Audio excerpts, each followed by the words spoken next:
How you doing, everyone? We're here with Ronnie Gray. Ronnie is part of our professional advisory board with FITLife magazine.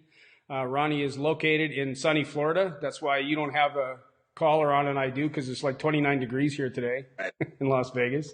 Now, Ronnie, you've got a fairly extensive background, a very impressive background. You're in the military right now. You're still attached to the military?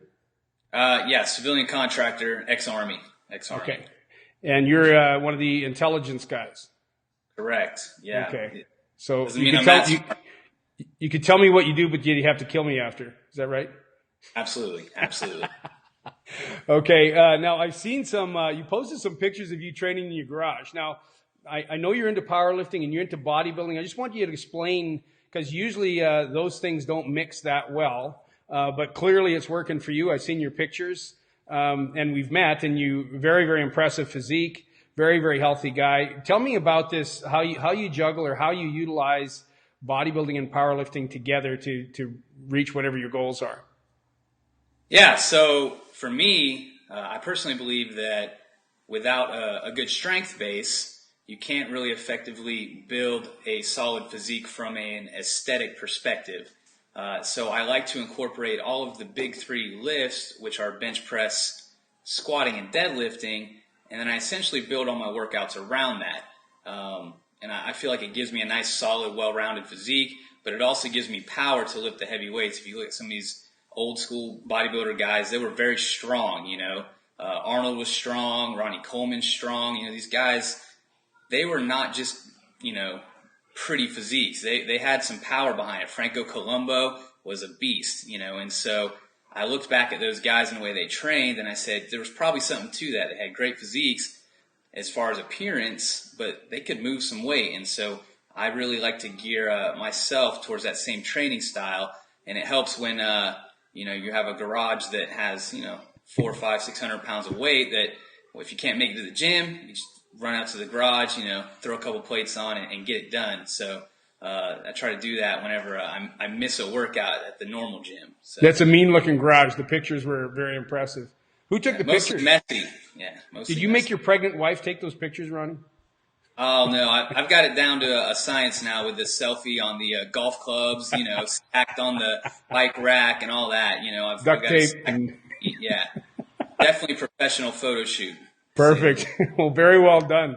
Now, I have to agree with you. That's the same way I was raised. Was then we talked about the three basic lifts, right? It was the bench, deadlift, and squat, and that's basically when I started. That would be in the 70s. That's where you started, is you built that foundation. It's not just about building muscle, but all that connective tissue, strengthening all of that, and learning muscle control, developing some strength, and it really made a big difference for me when I later left powerlifting competitively and got into bodybuilding. It made a big, big difference. You're right. You can train heavier, but also with a lot more control. And it seemed to really help me master the changes in my physique that I wanted to make in a very short period of time. Do you find the same thing when you switch from your powerlifting over to now? I'm assuming when you're talking about bodybuilding, are you prepping for a show or what?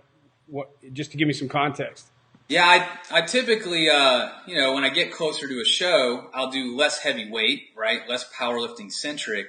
However, I still incorporate, so currently my powerlifting training cycle, I still do some higher rep range, hypertrophy like work, just so that my muscles don't forget how to do that and don't exhaust themselves so quickly when I flip back to that. So gotcha. It's really just more of I'll do like a 70-30 kind of split, if you will, right now of heavy powerlifting to hypertrophy, and then I'll probably phase that back the other way as I get closer to a competition. Now, this isn't all just stuff you made up on your own, obviously. You've got your bachelor's degree from the University of Florida, is that correct? Yes, sir. And you've got that in kinesiology and physiology. How has your education helped you with your athletic endeavors? So the big thing that helped me was I went immediately out of high school into the Army. And I was initially responsible for training new soldiers on their ability to get their PT test up, their physical training test up, which meant running, push-ups, and sit-ups. At a very young age, I was always good at sports, and I was very athletic. So when I joined the Army, that transcended very well into the military, and I was given that responsibility as a private, actually, of Wow. getting these folks to get their stuff up to snuff, if you will. And, I took that experience, and then when I got out is when I went and got my degree. So I already had some life experience and some application. So when I went to school, everything I was learning, I knew exactly how I wanted to apply that or how I could apply it. It wasn't just like random information that, for your average young guy, they don't know why they need to know it yet. Whereas everything I took, I was like, yep, this is how I could apply it to these guys or to those guys or to myself, and I had trained since I was 14 years old, so it was very easy for me to think about ways to apply all the science and the actual educational stuff from University of Florida into real life. And that's the importance of the education, is how do you apply it? If you don't know how you apply it, then I don't want to say it's worthless, but it's not nearly as valuable as it could be. Exactly. That makes sense.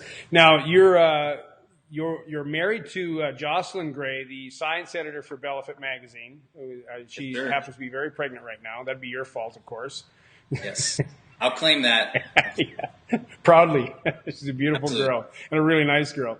But Jocelyn worked at the Human Performance Lab in Tampa, and of course you have an attachment to that lab as well as a lab rat, you said, and also you get, I guess, untethered access to stuff that they learn there at the lab. Do you want to talk a little bit about that and what your involvement with the lab is and what you get, what you have access to, the information you have available to you? Yeah, so like you said, thanks to Josie, I got introduced to the lab, kind of got in there, met Dr. Wilson. He's very big on the bodybuilding side and some of the supplement studies that are out there now. So I got to meet him, and then when I was in there, what I found was that very rarely did they have well-trained personnel to participate in studies. And I said, well, hey, I mean, I'm not Arnold, but I'm pretty well-trained, compared to the average college kid, which is where they get a lot of their people. And so I said, I'd love to be a part of any studies, especially well-trained studies, and essentially if a study comes up that I'm interested in, they'll hit me up. And, whether it's some supplement study, an energy drink study, or just, tracking my progress towards a show. We actually did a study on that and how my calories and my metabolic rate dipped the leaner I got, and the effects of your testosterone level and all these things and how you diet. So I got an even better perspective even after my book stuff. I got into their lab and I really got to see firsthand what the numbers look like. And what really happens to me personally, as well as some of the other guys, when they cut their calories or things like that. Now that's going to be great, I think, for our readers to have access to that information and experience that you have, Ronnie. We're really looking forward to working with you more and finding out more about what you do and sharing that with our readers. I want to thank you very much for your time today, and we'll talk to you again very, very soon.